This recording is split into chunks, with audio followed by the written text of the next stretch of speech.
Hi, my name is Lauren Mantel, and today I'm going to be talking about anxiety disorders, OCD, and PTSD. Anxiety disorders, obsessive compulsive disorder, and post-traumatic stress disorder.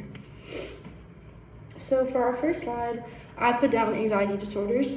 I'm just going to kind of start with this and then just go through these three right here. So the first one is a generalized anxiety disorder. The second one is a panic disorder, and the third one is a phobia-related anxiety disorder. So these are the three main components when it comes to anxiety disorders, and I'm kind of going to go into a little bit of detail with each one of them. So first one is a generalized anxiety disorder. The symptoms include irritated, easily fatigued, sleep problems, and mainly just exhaustion and physically feeling exhausted, as well as mentally feeling exhausted.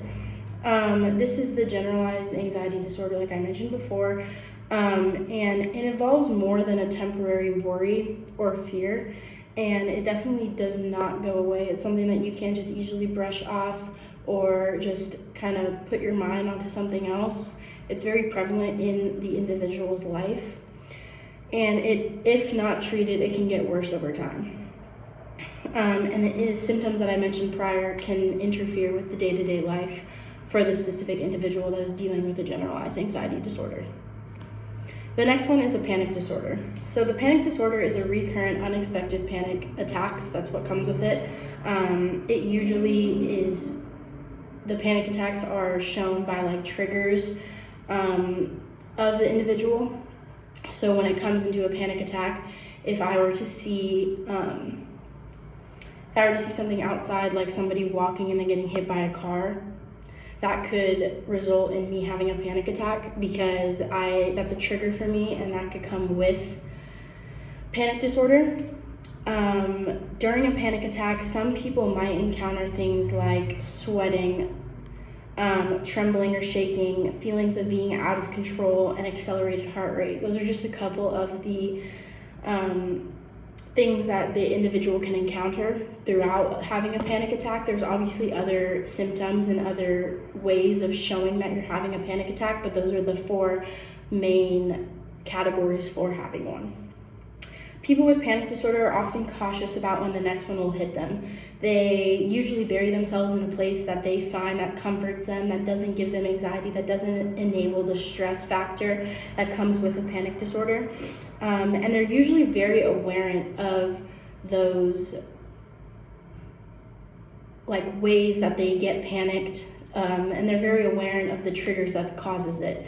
So they try to, for future reference, they try to stay away from those triggers, whether it be a place or an object or an activity or a social event. They tend to stay away from that because they don't want to have to deal with the panic attack that they encounter. The next one is phobia-related disorders. So phobia-related disorder is basically a anxiety disorder that's based on a fear. So a phobia is an intense fear or aversion to specific objects or situations.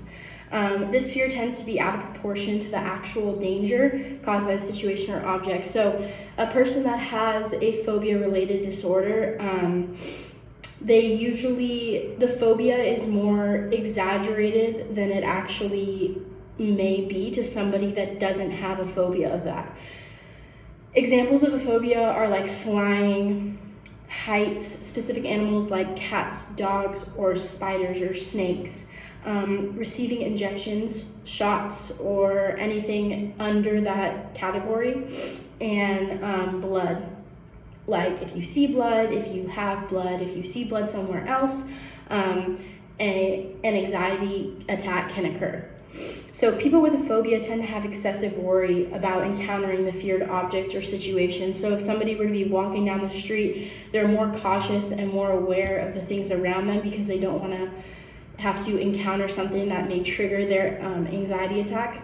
And so if I'm walking down the street and I happen to see a spider and I have a phobia, fear disorder of spiders, I'm going to try to either avoid that my next time that I'm walking on the street, or I'm just going to, try to cope with it But like for many, that's a very hard concept to grasp, coping. So they also like having a panic attack. If they have one, they will, like I said, tend to avoid the situation that's at hand for future references. On another note, though, research has shown that both genetic and environmental factors can contribute to having a panic attack when it comes to anxiety disorders. And physical symptoms can show when experiencing anxiety disorders, like I mentioned a couple slides ago, physical appearances and emotional and mental symptoms can be shown throughout this.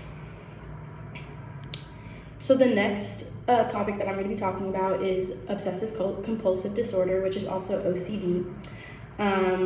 This disorder is a mental illness that causes repeated unwanted thoughts or sensations or the urge to do something over and over again. Many people always say that they experience OCD like on a daily basis. Like might have a friend that says, I bite my nails so much that it's literally to nubs. Is that OCD? Or, I fix the curtains to try to make it a perfect way. Is that OCD? And these things normally are not diagnosed by a doctor. OCD is more like creating a compulsive habit that seems as if your body has taken over that task and made it almost so you yourself cannot physically stop it. Something like washing your hands 7 times after you've touched a dirty substance. Your body has mentally put together washing your hands and that dirty substance into becoming a compulsive act. And the fact that you need to wash your hands 7 times in order to get that off is usually what falls under the OCD category. People with OCDs have habits or thoughts that usually take up at least an hour of their day. Like I said, are beyond the person's control. They're not enjoyable. People with OCD don't do these tasks in order for enjoyment.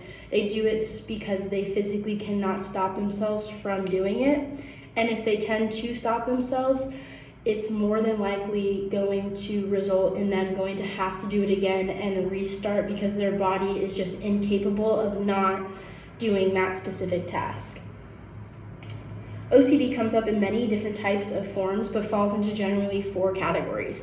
I didn't put these categories up because I felt that I would be able to talk about them a little bit better than just writing them down on the slides, but the first one is checking. So like checking lights or locks or alarms or windows or frames, anything like that is basically one of the categories of OCD. So if you have a need to go around your house 4 or 5 times before you feel that it's okay, going around your house, checking to make sure that doors are locked, alarm sets are on, the windows are closed, and you do it at a specific time every day, and you can't do it more, and you have to do it more than like 3 or 4 times, then you more than likely have under the category of checking when it comes to OCD. The second category is contamination. So it's basically a fear of things that might be dirty or having an urge to clean yourself constantly.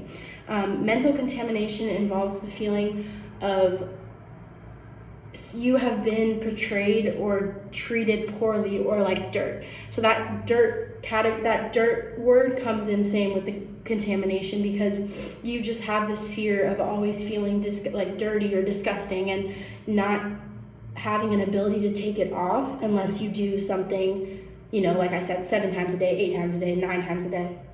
The third category is symmetry and ordering. So the need to have everything lined up in a certain way, like magnets on the fridge or your desk in a certain order, or how you make your bed every morning, like the lines on your comforter have to be symmetrical with left and right.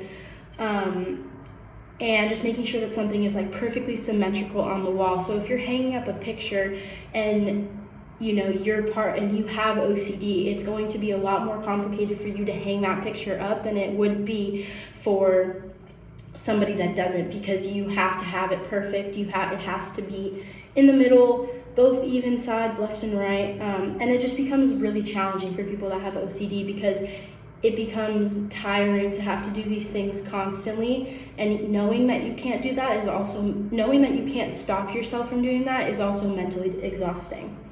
The last section of this is rumination and intrusive thoughts. So like an obsession with a line of thought, which can usually be caused like with violence, or it can be a disturbing thought. So those four are the main broadened categories of OCD. And like I said, many people with OCD don't do these tasks for enjoyment. They do it because they physically cannot stop themselves from doing it. Almost like the brain is sending a signal to the rest of your body saying, you know, this has to be done, this has to go like this, it has to be in this certain way. And if not, you create a panic and you create a sense of stress, which also kind of goes back to the panic attacks and anxiety disorders, which is why these are all kind of clumped together. Treatment of OCD can include psychotherapy, which is, you know, retraining the mind to affiliate that task with it not being so crucial to do that compulsive task. So by going to psychotherapy, you are trying to re-engage your mind into thinking that, you know, after you've touched something dirty, you don't have to wash your hands 7 times a day. Usually you don't really go on medication for OCD, but it is one of the options as a treatment, but that usually takes 2 to 4 months to kick in. And so I feel like most people that are dealing with OCD, they, you know, want it to be done in a quicker manner because they don't want to have to continue feeling mentally and physically exhausted from doing these compulsive tasks. The next slide is post-traumatic stress disorder. So I think a bunch of us know post-traumatic stress disorder, also known as PTSD, is a mental illness that is caused by a terrifying event in the past. Most people that go through a terrifying event have trouble readjusting into life and coping with that and creating those coping skills in a healthy manner. But really, if you just take time and self-care, it'll be a lot easier to get over the traumatic event that happened in your past. The symptoms of this can cause problems in everyday life. If you're experiencing PTSD, you are more likely, you know, to be exhausted and mentally just checked out and feeling numb because you feel like, you know, you going through this, you kind of feel like it's your fault in a way. The individual experiencing PTSD can go through other problems with their lives, such as like eating disorder, depression, insomnia, and excessive drug and alcohol abuse, which are, like I said, there's a bunch more things that can happen, but these are the 4 or 5 main examples. PTSD can cause more effects on the human being than one may have thought. And making sure that the individual is feeling okay and that the individual knows that by going through this, it's not, you know, the end of the world, like you're gonna get over it, you're gonna get through it, and just giving them those positive thoughts and positive minds, and keeping that positive mindset with them, I think is the absolute best treatment that can be done for PTSD. So there's about 4 general types of PTSD, and you have intrusive memories, which is like reoccurring memories of this traumatic event, such as like flashbacks or having nightmares of the event, severe emotional distress or physical reaction to something that reminds them of that traumatic event. The second one is avoidance. So just avoid thinking about it, avoiding places that may remind you of this specific event. The third one is changes in physical and emotional reactions. So always being on guard, you know, like in danger, like always being aware of danger. They also sometimes have trouble sleeping and trouble concentrating, which where the insomnia, like I mentioned before, comes into play. And you have a kind of traumatic event. So some of the kinds of traumatic events that may occur would be combat experience, childhood physical abuse, sexual violence, physical assault, being threatened by a weapon, and a crash, like a car crash, a plane crash, train crash, anything like that. Obviously, PTSD is something that's very severe, but unlike OCD and the anxiety disorders, it takes less time to get over if the patient is well taken care of and doing self-care and having, like I said, that positive mindset. So the next is conditioning. And how does conditioning play into anxiety disorders? So conditioning is in behavioral psychology is the theory that the response to an object or event can be manipulated and or modified by relearning or conditioning the mind to think of something else when it comes to that traumatic event. So with that, what that basically means is, with this conditioning, you're wanting to reteach yourself and relink a positive mindset to a traumatic event. So this relates to anxiety disorders because when having an anxiety attack, you may encounter something that has triggered that, and by having a positive thought for that trigger, it may help and benefit you later in life when it comes to meeting that trigger again. So it's really just rethinking and just re-establishing the different links in your brain when it comes to those triggers, whether it's, spiders for phobia, or whether it's seeing your sexual assault person. By just taking a positive mindset and a positive link and linking it to that traumatic event, you're conditioning your body into thinking, this isn't so bad if I'm thinking optimistically, if I'm thinking positively, and putting those two thoughts together, you're retraining your mind into believing in a better way and preventing from getting any anxiety attacks.